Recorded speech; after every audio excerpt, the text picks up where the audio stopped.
جب محفل عروج پہ تھی نا، اس وقت جو اسٹیج سیکرٹری تھا اس نے اعلان کیا کہ رئیس المتغزلین جگر مراد آبادی آتے ہیں۔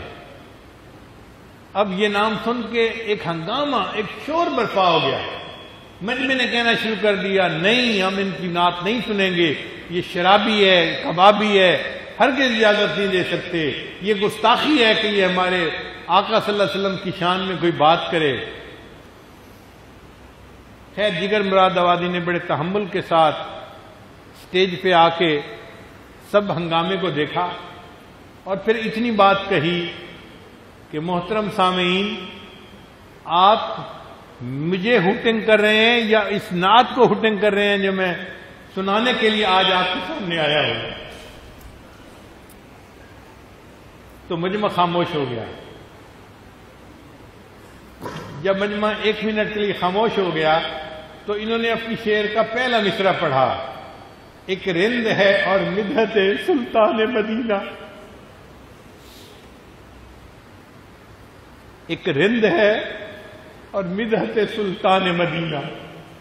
اب الفاظ ایسے تھے کہ مجمع کے لوگوں کو جیسے سانپ سونگھ گیا، وہ چاہتے تھے کہ ہم بھی سنیں آخر ایک شرابی نے آقا صلی اللہ علیہ وسلم کے بارے میں کیا کہا۔ تو جب مجمع خاموش ہو گیا تو جگر مراد آبادی نے روتے ہوئے نبی علیہ السلام کی شان میں اشعار پڑھے، ایک رند ہے اور مدحت سلطان مدینہ، ہاں کوئی نظر رحمت سلطان مدینہ، دامان نظر تنگ فراوانی جلوہ، اے طلعت حق طلعت سلطان مدینہ، اے خاک مدینہ تیری گلیوں کے تصدق، تو خلد ہے تو جنت سلطان مدینہ،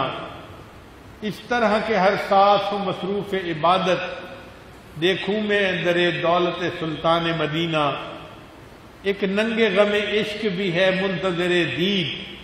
صدقے تیرے اے صورت سلطان مدینہ، کونین کا غم یاد خدا اور شفاعت، دولت ہے یہی دولت سلطان مدینہ، ظاہر میں غریب الغربا پھر بھی یہ عالم، شاہوں سے سوا سطوت سلطان مدینہ، اس امت عاصی کے نہ منہ پھیر خدایا، نازک ہے بہت غیرت سلطان مدینہ، کچھ ہم کو نہیں کام جگر اور کسی سے، کچھ ہم کو نہیں کام جگر اور کسی سے، کافی ہے بس ایک نسبت سلطان مدینہ،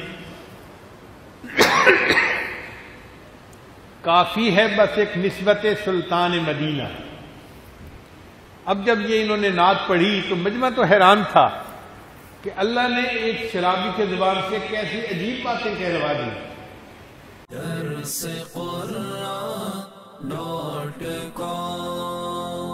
www.darsequran.com